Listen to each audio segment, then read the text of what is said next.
Nimuze mbere ko urugendo rwanjye rwagenze mva i Kigali nerekeza muri Qatar Doha. Aho ngaho nari ndimo ndava mu rugo ndi kwitegura kujya ku kibuga cy'indege. Nari ifite flight y'amasaha 5:55 iva i Kigali yerekeza muri Doha. Nari njyanye na Rwandair, nagombaga kugerayo saa 10 nibwo flight yanjye yari iri. Aho rero twari tugeze ku kibuga cy'indege turimo turitegura kwinjiramo. Aho nari maze gupimisha ibiro kuko nari mfite ubwoba ko ibiro nazanye bishobora kurenga, ariko nasanze ahubwo ari bikeya. Uko mubona nabanje kwifotoza mfata utuvideo, ndangije aho nari mvuye muri check-in ndi kwerekeza kuri immigration. Hose aho nabanje guca na hamwe nasanze hari umurongo nk'uko babimbwiraga, bambwiraga hashobora kuba hari umurongo kuri immigration cyangwa ukawusanga kuri check-in, gusa hose byari neza. Aho rero nari ndi kuri security nicaye ndindiriye ko tuza kubodinga. Nari ndimo ndafata utuvideo, numva ishati nari nambaye ntabwo iri gutuma numva na feeling more comfortable. Ndavuga reka njye kwambara ikintu kiri buma amahoro kuko hari hashyushye. Ubwo nagiye rero muri restroom njya guhindura, nambara agapira. Outfit yanjye yahise iba noneho neza cyane, namwe murabibona comparing n'ishati. Aho rero bari baturetse twinjiye kuri gate 1 aho twari dutegereje kujya mu ndege. Twicaye amasaha yari amaze kuba saa 9, twagombaga kubodinga saa 9:20. Baraturetse turagenda tujya ku ndege. Nk'abantu mwe rero kambabwire, indege ni nini bitewe nuko njye nayibonye, sinzi niba abandi, gusa kumwe tuyibona ica hejuru ntabwo nyine wamenya ngo ingana gute. Ubona ari indege nyine ari nini, gusa ni nini kurusha uko tubitekereza.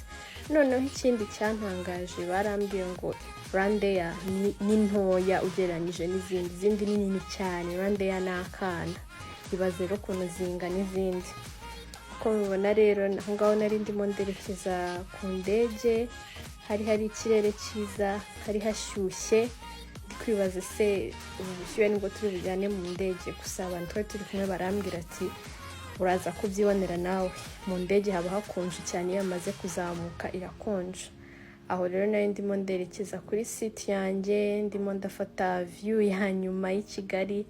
Ndi kwinjira mu ndege, mbageze aho nagombaga kwicara. Barabanza baduhereza amabwiriza, baduha instructions zose. Nari nicaye kuri exit, barambwira uko bigenda umuntu bicaye ku rugi. Aho nari nicaye ni ku rugi. Hanyuma rero turitegura, batubwira ibintu byose yo kwambara imikandara. Indege yenda guhaguruka. Kubereka inzara zanjye nkuko muzibona, umuntu uzikunde yambwira nkaza gushyira nimero z'umuntu nkorera inzara muri comment section. Indege rero yaratangiye irazamuka, tugera hejuru. Aho twari dutangiye kubona inzu zabaye utuntu duto cyane. Turakomeza turenga amazu, tugera noneho mu bicu hejuru. Umva twari tumeze neza. Ndeba filime numva basi n'indirimbo. Baduhaye snacks, baduha n'icyo kunywa. Ndavuga reka nicare ndebe filime amasaha 5. Birakomeye kuri njyewe ariko ndi bubikore pe. Naricaye ndeba filime, ndarambirwa, ndeba view yo hanze, narebaga ibicu gusa. Kuko aho twari turi mu bicu, ndasinzira, ndicura, numva indirimbo, ndakomeza filime. Amasaha akomeza kwicuma nkuko mubibona aho ngaho bwari butangiye kwira. Izuba ririmo riragenda riri kurenga, izuba ririmo rirarenga. Turangije rero tugera nijoro. Aho ngaho agatotsi karamfashe ndasinzira, ndicura, ndavuga mana wese ubu si twagezeyo. Ndebye asanga amasaha aracyari yandi, turacyabura nk'amasaha 2 yose. Rero nari ndimo ndafata utuvideo. Hari hatangiye gukonja mu ndege, hari hakonje nkuko nababwiye, hari hakonje cyane. Baduhaye ibyo kurya, baduhaye ibiryo byiza. Ngaho nari nafashe wine n'amazi. Mu ndege harakonja mana nyine, kuri njyewe harankonjeye ku buryo no mu mazuru yanjye hari harimo haranje. Hanyuma rero aho ngaho twari tugize muri Qatar, twatangiye kubona imihanda yaho nkuko mubibona. Mw'abantu hari imihanda, nararebye ndavuga wow. Aho twaburaga nk'isaha ngo tugere ku kibuga, twari buhagarare ku kibuga cya Doha Hamad Airport.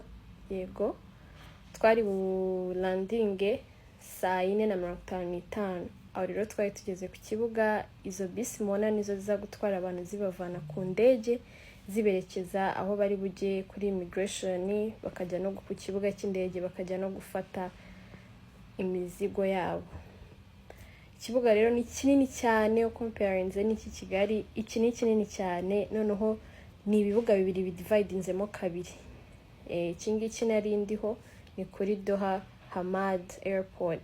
Aho rero nari ndimo ndajya kuri baggage claim, ho ujya gufata imizigo yawe. Nabanje guca kuri immigration aho mureba, ubundi mbona kujya gufata ibikapu byanjye nari mbigezeho, ndimo nderekeza ku modoka yari buntware imvana ku kibuga. Nabwiye umuntu untwaye ngo ancishe muri city, mbanze ndebe nyine ndebe inyubako zo muri Doha, namwe murazibona. Numvaga ntarindira umunsi ukurikiyeho nkavuga ndaca muri city kugira ndebe nyine ibintu byose ukuntu byifashe.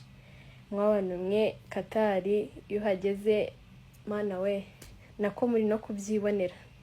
Umuntu nukureba amaso agahera mu kirere kubera ubwiza bwaho.